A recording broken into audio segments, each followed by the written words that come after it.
Morning students, कैसे हैं आप। आज हम मानव भूगोल के पहले चैप्टर पर बात करेंगे। हम इससे पहले कई और चैप्टर में बात कर चुके हैं, क्योंकि हमने फर्स्ट चैप्टर है पीएपी के अकॉर्डिंग नहीं था, सीबीएसई ने है सिलेबस रिड्यूस किया था, उस वजह से हमने इसको स्टार्ट नहीं किया था। आज हम इस पर बात करते हैं। आप पिछली बार 11th क्लास में बताया होगा कि भूगोल भूगोल क्या है, जो अंग्रेजी का ज्योग्राफी शब्द का हिंदी रूपांतरण है, जिसमें जियो का अर्थ है पृथ्वी और ग्राफो का अर्थ है वर्णन करना।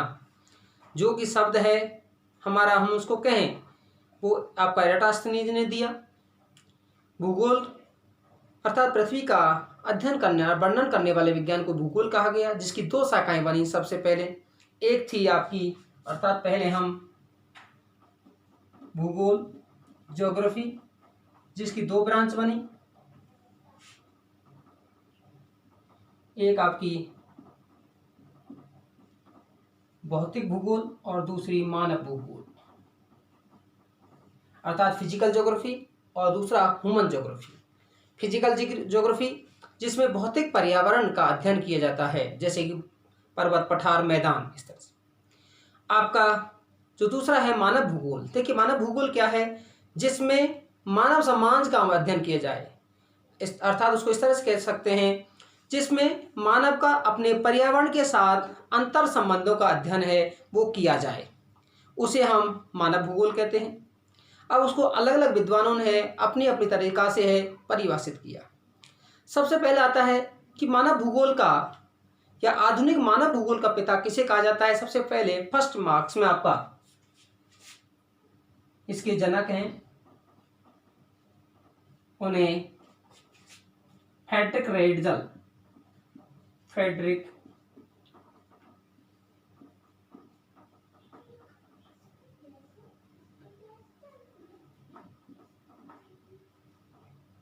रेडजेल को माना जाता है, और इन्होंने ही अपनी पुस्तक, इनकी पुस्तक है एंथ्रोपोजोग्राफी,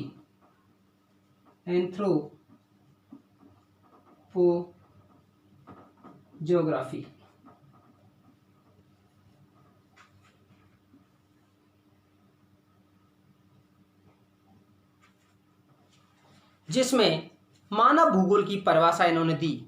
और उन्होंने बताया कि मानव भूगोल मानव समाजों और धरातल के बीच आपके संश्लेषित अध्ययन है। अर्थात मानव भूगोल क्या है कि मानव भूगोल की आपकी जो समाज है, हमारे विभिन्न समाज, अर्थात इसने ये कहा है कि मनुष्य पर है प्रकृति का प्रभाव है आपका अधिक पड़ता है। अर्थात ह्यूमन ज्योग्राफी इज द आपका सिंथेटिक एंड रिलेशन बिटवीन आपका human society and earth surface. अर्थात मानव भूगोल वह विज्ञान है जिसमें मानव समाज और धरातल के बीच अंतर संबंधों का अध्ययन किया जाता है। दूसरा जो परिभाषा है, इनकी जो शिष्या थी कुमारी एलेन चर्चिल सेम्पल,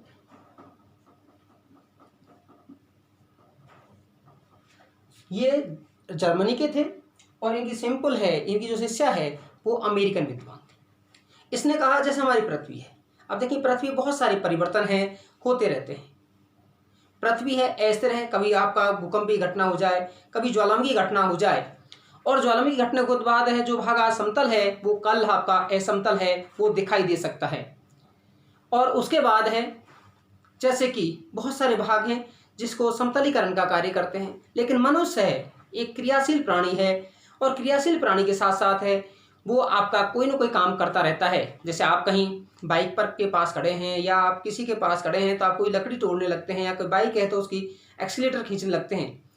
अर्थात उन्होंने कहा है कि ये हमारी अस्थिर पृथ्वी और चंचल मानव, या उसको कहें क्रियाशील मानव के अंतर संबंधों का अध्ययन ही मानव भूगोल है। ये हमारा किसने कहा है, हमारे जो आपकी सैंपल ने कहा है। इसमें भी प्रकृति के प्रभाव की जो आपकी व्याख्या की गई है। तीसरी जो विद्वान है जो कि मानव भूगोल का विकास है जिन्होंने फ्रांस में किया, वो है बिडाल डीला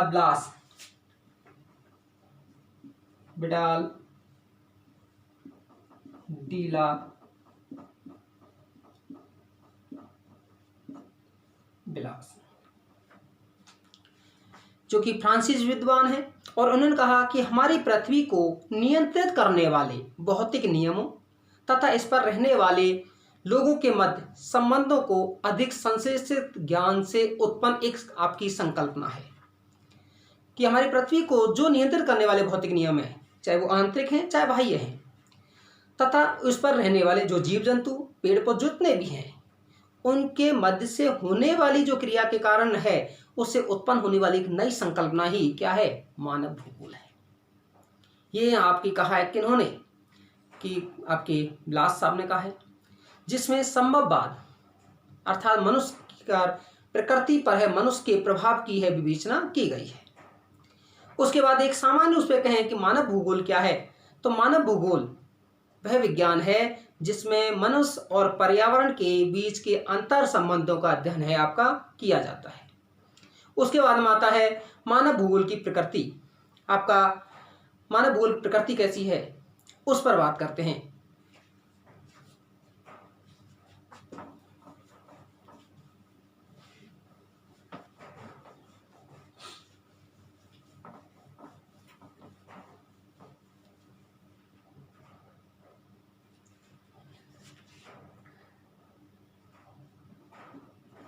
मानव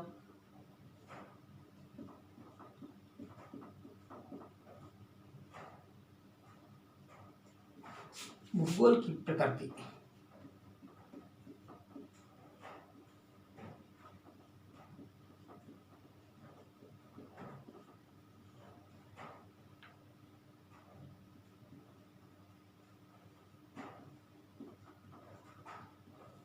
आपका nature of the human geography, nature of human geography की प्रकृति किस तरह की है।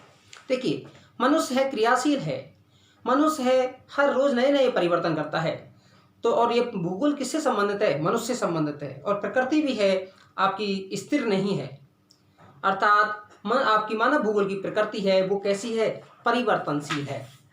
जैसे ब्रून्स ने कहा, जिस कारण से या जिस तरह से अर्थशास्त्र का संबंध है आपका कीमतों से होता है, या हमके भूगर्भ शास्त्र का संबंध है आपका चट्टानों से होता है, वनस्पति शास्त्र बॉटनी का संबंध है पेड़ पौधों से होता है, और इतिहास का संबंध है समय से होता है, उसी तरह से भूगोल का संबंध स्थान से होता है। किससे होता है, स्थान से होता है, प्लेस से होता है। ठीक है, अर्थात पृथ्वी पर जो भी मानव निर्मित वस्तुएं हैं उन सब का अध्ययन ही करना क्या है, हमारा मानव भूगोल के अंतर्गत किया जाता है। दूसरा आता है कि मानव भूगोल की प्रकृति में है हम बहुत सारी चीज़ों का, आपका कौन कौन सी चीज़ें हैं उन सब का अध्ययन है आपका करते रहते हैं, उन सारी चीज़ों पर है वो बात करते हैं। जैसे हम अब आगे चलते हैं, इसमें अगला आता है कि मानव का प्राकृतिकरण और प्रकृति का मानवीकरण।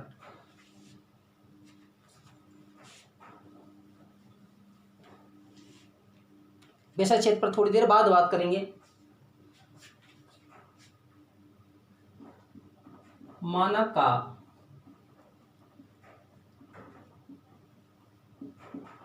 प्रकृतिकरण,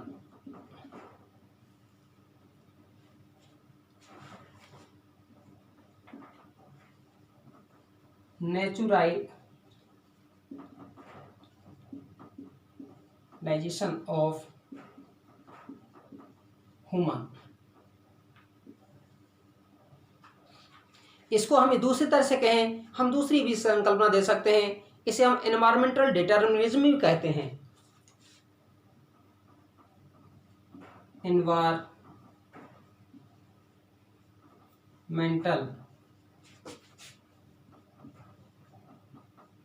डिटर्मिनिज्म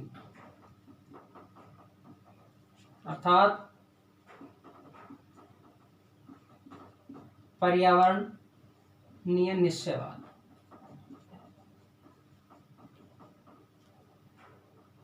पर्यावरणीय निश्चयवाद इस संकल्पना के जो जन्मदाता हैं वो है रैडजेल हैं, और जिसकी प्रमुख समर्थक है वो सैंपल है। इस संकल्पना में बताया गया है, देखिए जैसे समाज आदिम समाज था, आज ही आप देख लीजिए जहाँ पर गरीबी का अनुपात अधिक होगा, अर्थात जो ट्राइबल एरिया में लोग रहते हैं उनका प्रकृति ही सर्वशक्ति, प्रकृति को ही सर्वशक्तिशाली माना जाता है। इस संकल्पना में वही है आपका, अर्थात जब आदिम समाज था हमारा तकनीक का ज्ञान नहीं था और उसमें यह माना गया कि प्रकृति है, अर्थात मनुष्य को प्रकृति ने बनाया है, प्रकृति के नियम है मनुष्य पर हावी होते हैं और कुछ हद तक सही भी हैं। जैसे अंटार्कटिका में आज भी हम कृषि कार्य नहीं कर सकते, कोई उद्योग धंधे नहीं लगा सकते, ग्रीनलैंड में है। अर्थात इस संकल्पना में माना जाता है कि प्रकृति है वो शक्तिशाली है, मनुष्य के कार्यों को प्रकृति है अवरोध करती है, रोक देती है और मनुष्य को प्रकृति ही बनाती है। दूसरा है हम आपका प्रकृति का मानवीकरण, आपका ह्यूमनाइजेशन आपका या ह्यूमैनिटेरिज्म ऑफ आपका नेचर। दूसरी संकल्पना है प्रकृति का मानवीकरण, जिसे हम संभववाद भी कहते हैं।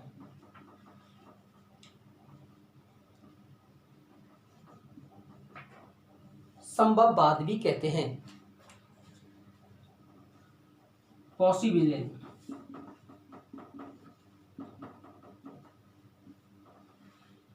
संभववाद शब्द को सबसे पहले फेब्रे ने दिया, लेकिन इसको संकल्पना के रूप में देने का श्रेय है वो बिलास को है, बिडाल डीला बिलास को। इन्होंने कहा कि प्रकृति है हमें बहुत सारी संभावनाएं देती है, अर्थात ये टेक्नोलॉजी के युग की बात है, आज के वैज्ञानिक युग की बात है कि प्रकृति बहुत सारी संभावना देती है, लेकिन मनुष्य है जो सबसे अच्छी या मनुष्य के लिए सबसे ज़्यादा उपयुक्त संभावना होती है आपकी उस संभावना का है चयन करता है और अपने अनुसार विकास करता रहता है। और जो भी विकास है प्रकृति के नियमों के अंदर रह कर के ही किया जा सकता है। जैसे उसका एग्जाम्पल हम देखें, आप देखेंगे हेलीकॉप्टर वगैरह, आपका हेलीकॉप्टर का बेस क्या है, आपका बहुत सारे कीड़े आपने देखे होंगे आपके, जिसे ग्रासकोबर वगैरह कहते हैं, उसकी बनावट कैसी है उसी तरह की है।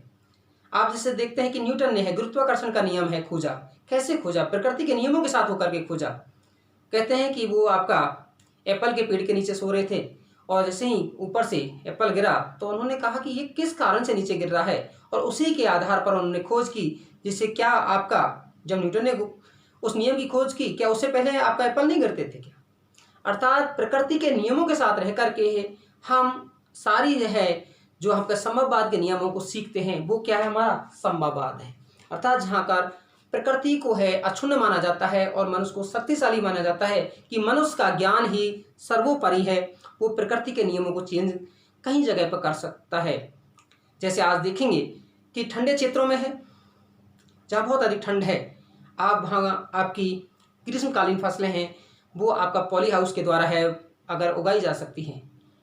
आपके गर्म क्षेत्रों में ठंडे क्षेत्रों की होने वाली फसलों को उगाया जा सकता है, वो सब किसके वजह से है, तकनीक की वजह से। आपका बहुत अधिक जो गर्म रहने वाले क्षेत्रों को है वो हम एयर कंडीशनर के माध्यम से है ठंडा रख सकते हैं, और ठंडे को है गर्म आपका रात और दिन को प्रकाश के माध्यम से वर्किंग आवर है वो तय कर सकते हैं। अर्थात ये संभववाद की विचारधारा है। लेकिन एक तीसरे विद्वान आते हैं, उन्होंने कहा कि नहीं, ये इन दोनों का मध्यम मार्ग अर्थात नव निश्चयवाद आपका।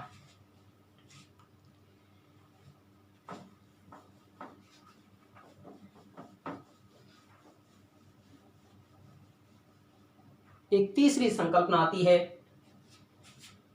जिसे कहते हैं हम नव निश्चयवाद।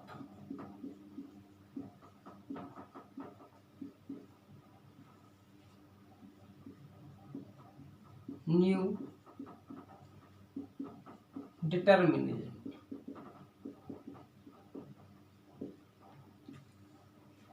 इसे हम स्टॉप एंड गो डिटर्मिनिज्म भी कहते हैं। अर्थात इस विचारधारा के जो जनक थे वो थे ग्रिफिथ टेलर,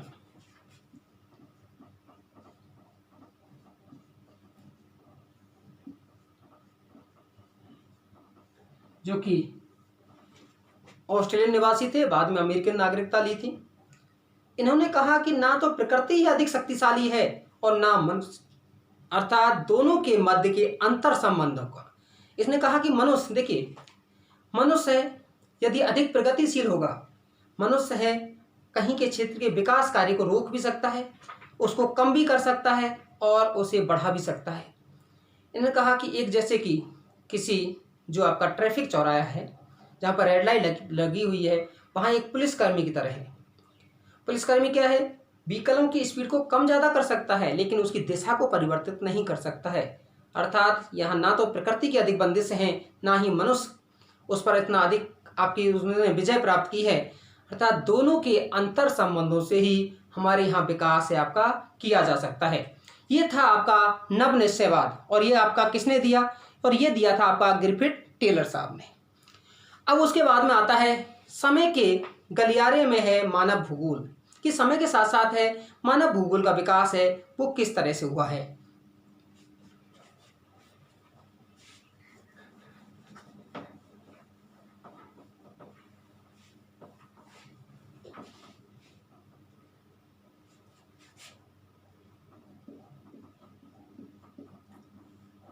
समय के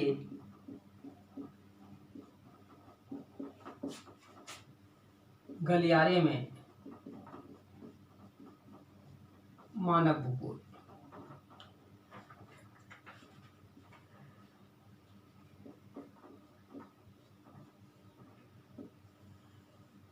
समय के गलियारे में किस तरह से आपका human geography the corridor on time या ऑफ टाइम आपका किस तरह से आपका कि समय के साथ साथ है मानव भूगोल में किस तरह से परिवर्तन आया आपका,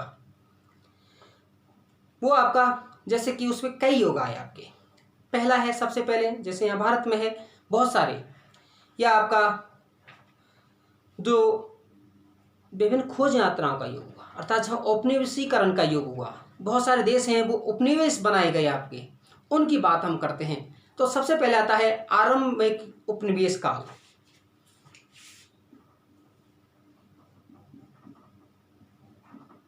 आरंभिक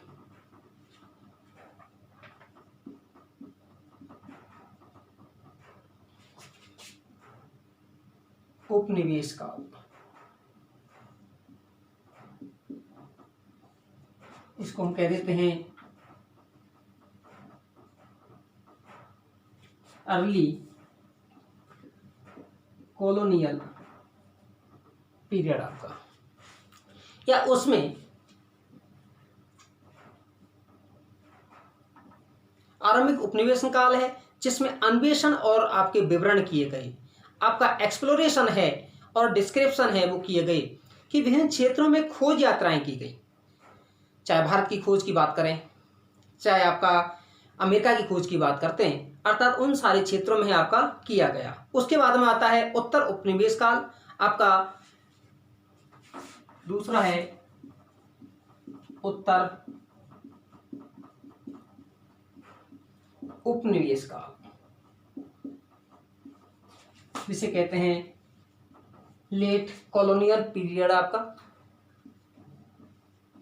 कॉलोनियल पीरियड।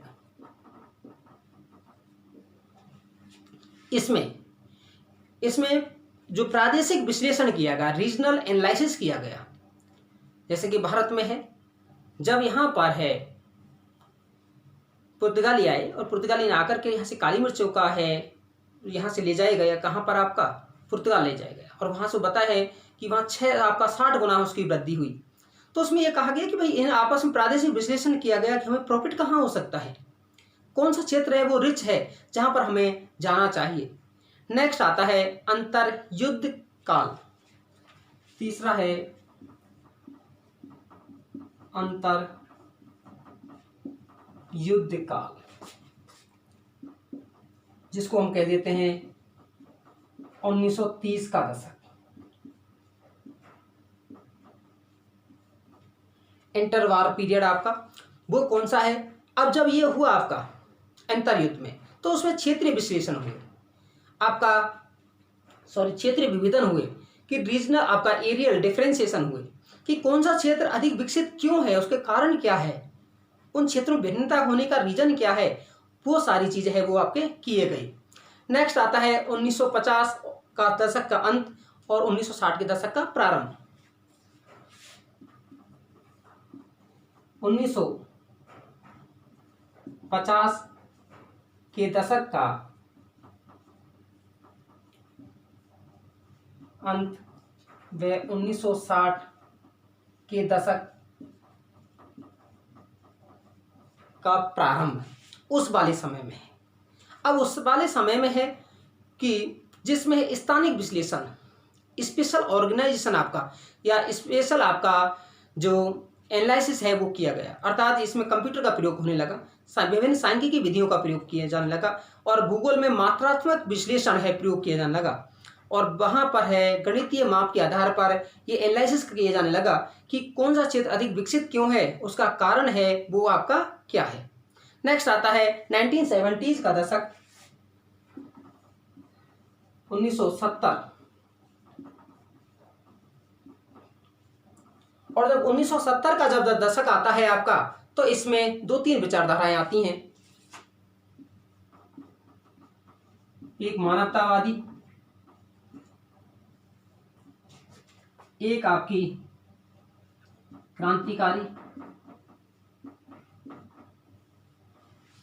क्रांतिकारी विचारधारा है इसके अंतर्गत आती है, और एक आपकी व्यवहारवादी।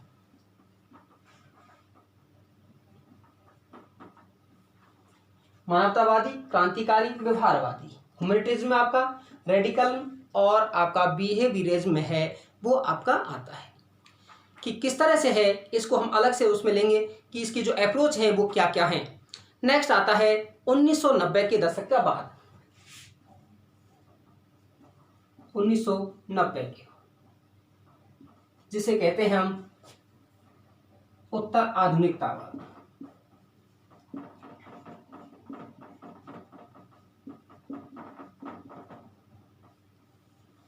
आधुनिकतावाद है वो आपके बात करते हैं, या भूगोल में है उत्तर आधुनिकतावाद, जिसमें है विभिन्न क्षेत्रों के जो आपके प्रतिरूप हैं उसके विकास पर है वो आपका जोर दिया गया। अब उसके बाद आता है मानव भूगोल के जो आपकी उपागम हैं, जो तीन उपागम हैं उन पर हम पहले बात करते हैं। उपागम है वो किस तरह से काम करते हैं उस पर हम चलते हैं। उपागम पर बात करते हैं कि मानव भूगोल के कौन कौन से उपागम हैं।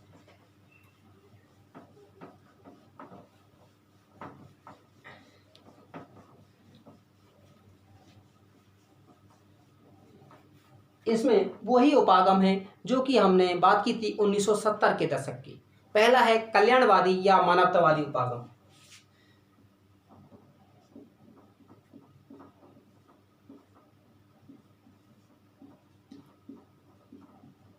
मानवतावादी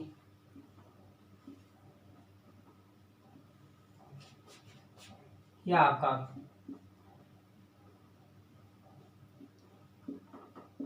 कल्याणवादी। ह्यूमैनिटीज्म या आपका वेलफेयर। इस विचारधारा में है वो लोगों के सामाजिक कल्याण पर ध्यान दिया जाता है, और सामाजिक कल्याण के विभिन्न पक्ष आपके, जैसे आवास है आपका स्वास्थ्य है, शिक्षा है, अर्थात इसमें आवास, स्वास्थ्य और शिक्षा जैसे तत्वों पर है वो जोर दिया जाता है। नेक्स्ट है आमूलवादी, रेडिकल में आपका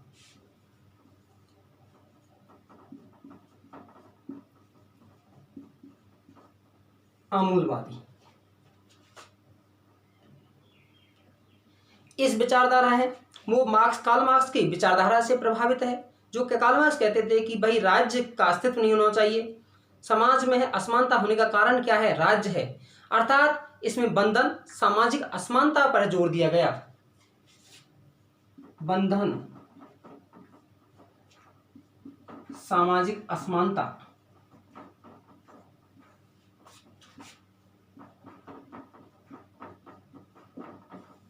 समाज में व्याप्त गरीबी, उन पर जोर दिया गया, बेरोजगारी के पर जोर दिया गया कि इनका कारण क्या है, अर्थात पूंजीपतियों, इन समस्याओं का जो मुख्य कारण क्या है, पूंजीपतियों का होना। और तीसरा है व्यवहारवादी उपागम।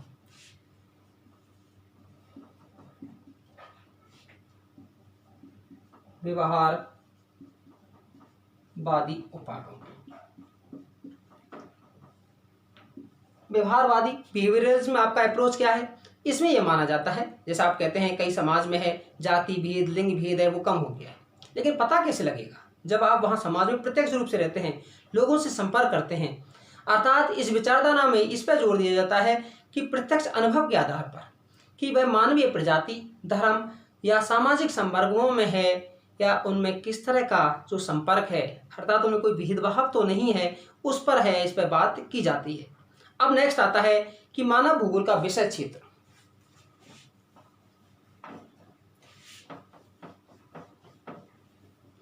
मानव भूगोल का विषय क्षेत्र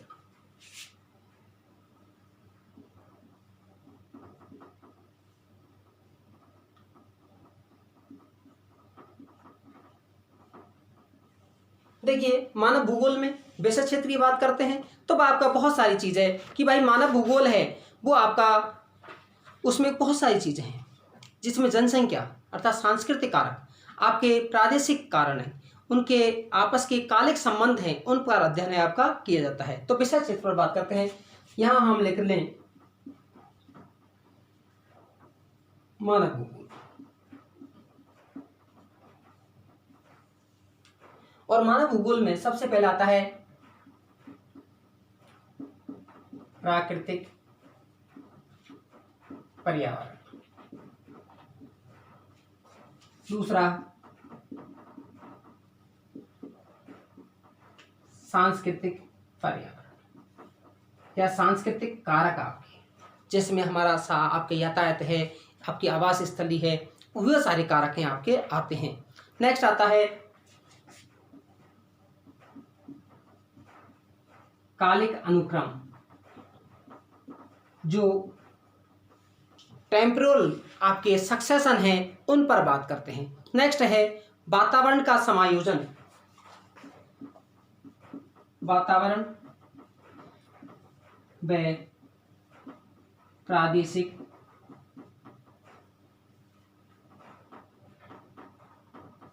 समायोजन कि भाई हमारा समायोजन है किस तरह से करते हैं। नेक्स्ट है हमारा जनसंख्या और जनसहयोग,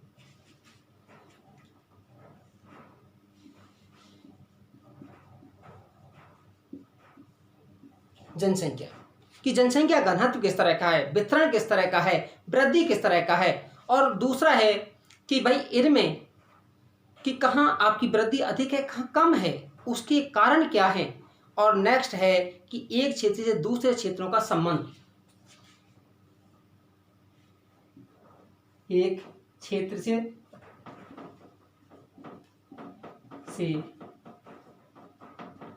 दूसरे क्षेत्र का संबंध।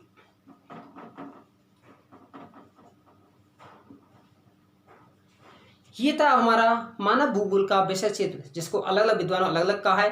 किसी ने है प्राकृतिक तत्व पर जोर दिया है, किसी ने मानवीय, अर्थात प्राकृतिक में भौतिक कारक बहुत सारे हैं, चाहे जलवायु का है, स्थलाकृति है, हमारा जलापूर्ति है। मानवीय कारकों में है जिससे मानव का स्वभाव है, तकनीक है, उन सभी का ही जो अंतर संबंधों से जो उन आपकी पनपने वाला जो आपका पूरा विषय क्षेत्र है वो क्या है, आपका मानव भूगोल का है। और वो ही सारी चीज़ हमने इस तरह से है वो आपको की है। दूसरा आता है इसमें और है थोड़ा सा कि मानव भूगोल का है सामाजिक विज्ञानों से संबंध है। जैसे मानव भूगोल की कुछ शाखा हैं, जैसे नगरीय भूगोल है आपका, राजनीतिक भूगोल है आपका, जनसंख्या भूगोल है आपका, आवास भूगोल है, आर्थिक भूगोल है। इनका अन्य आपके विज्ञानों से क्या संबंध है, जैसे सामाजिक भूगोल है आपका, समाजशास्त्र से सोशियोलॉजी से संबंधित है। जिसमें व्यवहारवादी भूगोल है, जैसे हम व्यवहार का अध्ययन करते हैं उसी तरह से हम साइकोलॉजी में है, मनोविज्ञान में है, उसमें भी व्यवहार का अध्ययन आपका किया जाता है। जैसे सामाजिक कल्याण का भूगोल है उसी तरह से है कल्याण अर्थशास्त्र जो वेलफेयर इकोनॉमिक्स है, जैसे अमरसेन ने दिया उसी तरह से उसमें अध्ययन करते हैं। अवकाश का भूगोल जो रेस्ट ज्योग्राफी है उसी तरह का है हम समाजशास्त्र में करते हैं। लिंग भूगोल है वो भी आपका है मानव विज्ञान के अंतर्गत अध्ययन करते हैं। चिकित्सा भूगोल है वो हम उसमें है आपका महामारी विज्ञान के अंतर्गत अध्ययन करते हैं। नगरीय भूगोल है नगर नियोजन के संदर्भ में अध्ययन करते हैं। ऐसे राजनीतिक भूगोल है, देखिए राजनीतिक भूगोल में हम दो चीज़ों का अध्ययन करते हैं, निर्वाचन अर्थात इलेक्टोरल का और सैन्य का। तो सैन्य भूगोल का जो हम मिलिट्री ज्योग्राफी में करते हैं वही अध्ययन है हम मिलिट्री साइंस के अंतर्गत करते हैं। दूसरा है जनसंख्या भूगोल, जिसमें जनसंख्या के आकार, आकृति अर्थात वृद्धि, वितरण, घनत्व का अध्ययन करते हैं, वही सारी चीज़ हम डेमोग्राफी, जनांकीकी के अंतर्गत है अध्ययन करते हैं। नेक्स्ट है कृषि भूगोल, जिसमें कृषि को कौन कौन सी चीज़ें प्रभावित करती हैं, कौन सी फसलें उत्पादित होती हैं, आपका कृषि के कौन से प्रकार होते हैं, वो ही हम कृषि विज्ञान आपका एग्रीकल्चर साइंस के अंतर्गत है वो अध्ययन करते हैं। ऐसे ही आपका इंडस्ट्रियल ज्योग्राफी है, औद्योगिक भूगोल। औद्योगिक भूगोल, जैसे औद्योगिक भूगोल में अध्ययन करते हैं वही हमारा औद्योगिक अर्थशास्त्र इंडस्ट्रियल इकोनॉमिक्स में करते हैं। नेक्स्ट है विपणन ज्योग्राफी आपका, जो कॉमर्शियल ज्योग्राफी है, विपणन भूगोल, जिसमें व्यापारिक क्रियाओं का अध्ययन किया जाता है। उसी तरह से है व्यावसायिक अर्थशास्त्र आपका, जो बिजनेस इकोनॉमिक्स है, उसमें विभिन्न प्रकार की व्यवसायों का अध्ययन करते हैं कि किस तरह से उनका मैनेजमेंट किया जाता है, इन सारी चीज़ों का। फिर है पर्यटन भूगोल, टूरिस्ट ज्योग्राफी, जिसमें विभिन्न प्रकार के कि कहाँ आपके टूरिस्ट अधिक आते हैं, कहाँ कम है, आने का कारण क्या है, उसके पहलू क्या हैं, उसके मांग होने के कारण क्या है, तो वही सारी चीज़ें हम पर्यटन भूगोल आपका विज्ञान के अंतर्गत करते हैं। और नेक्स्ट है अंतर्राष्ट्रीय व्यापार का भूगोल, जो विभिन्न अंतर्राष्ट्रीय ट्रेड जो करते हैं वही हम अंतर्राष्ट्रीय व्यापार के अंतर्गत अध्ययन करते हैं। अर्थात विभिन्न विज्ञान हैं आपस में भूगोल के साथ हैं, वो संबंधित हैं, जुड़ी हुई हैं, उनसे कोई अलग नहीं है।